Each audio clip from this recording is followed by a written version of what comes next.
What would you do differently if you were mayor right now? Because it was a horrific weekend for crime in New York City.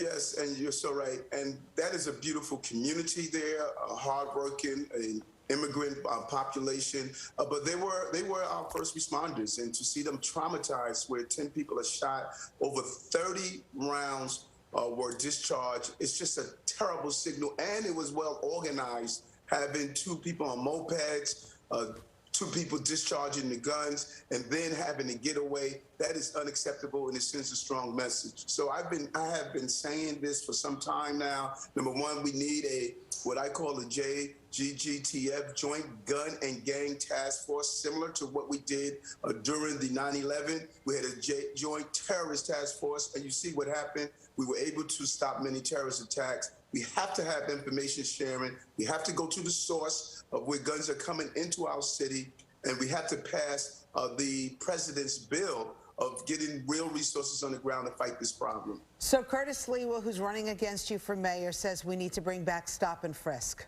What do you think? Well, first, stop and frisk never left. That was really a term that people thought it left. It was being abused, and it's not called stop and frisk. And I'm going to share that with Curtis. It's called stop, question, and frisk. And people miss the question part. If a civilian calls the police and tells them someone is outside their door with a gun, that police officer has the right to stop and question that person. What we were doing in the city, we were using a quota system of going to communities based on ethnicities and crime numbers, and we were stopping and frisking people no matter if they were doing a crime or not. That is not acceptable. We will never return to those days. We will properly use the tool to go after the gun violence in our city. Well, is it being used right now? Yes, it is. Yes, it is. And you speak to some of the plainclothes, some of the uniform officers, they're using it in a smart fashion. But what we must do, as I've been saying, let's put in place a gun unit, a plainclothes gun unit on a precinct level, so that we can have the balance of the element of omnipresent with the blue and the white automobiles and police officers in uniform, and a plainclothes element of surprise. Right now, the bad guys are having too much up on our upper hand on dealing with the issue of violence in our city. So talk to me about what happens after stop and frisk. Say you apprehend one of these, someone that is actual criminal, they get put in jail, they get released, and this is kind of like a pattern that keeps happening. What needs to change with bail reform? And that is a great question. Let's go with what happened a few days ago. A lieutenant had to wrestle the gun from a known gang member. Over 20 arrests. He was out on bail during the time dealing with a gun-related crime, and he was out on bail. That is unacceptable. We're seeing, one, judges are not holding people on bail whom they can actually hold people on bail for.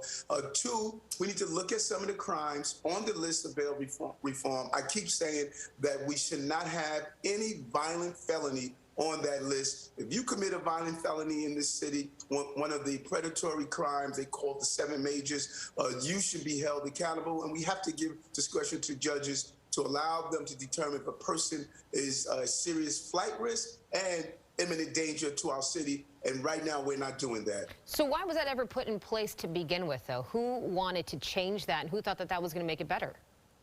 Well, when you did an analysis of how we were handling bail throughout the city and really throughout the country, state lawmakers looked at it and attempted to tweak it in a way that we're not going to have someone sitting in jail because they did a nonviolent crime, jumping the turnstile or stealing food, because you don't want to criminalize poverty. That's very important.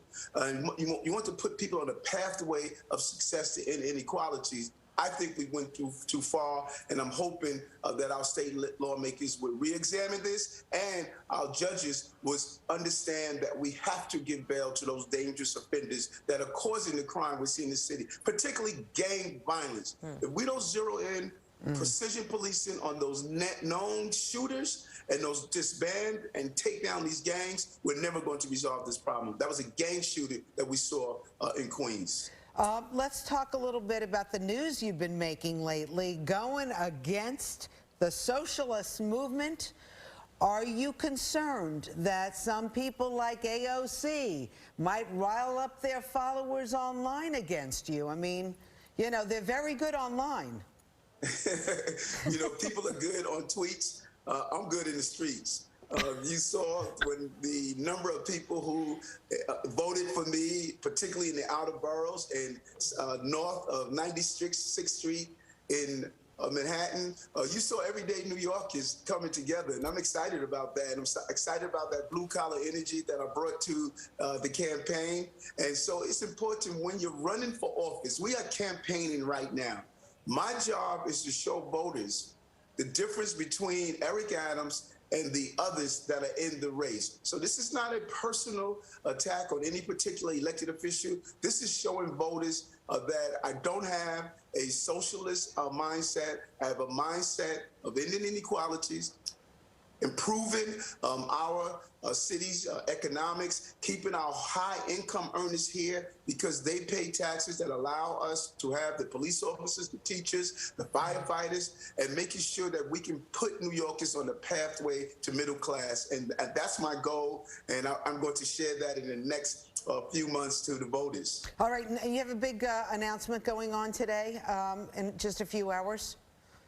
Yes, we're bringing together a cross-section of people who endorse other mayoral candidates and have them come and really have a unity rally for the Democratic Party here. Who are you most excited to have at this rally today?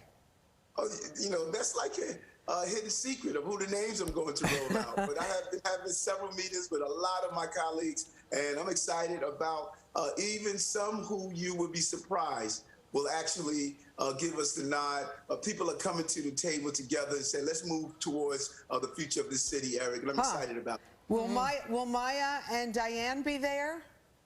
We're all in time. You know, you're a great interviewer. Eric Adams, Democratic mayoral candidate, thank you so much for coming on Good Day New York. Thank you. Take care.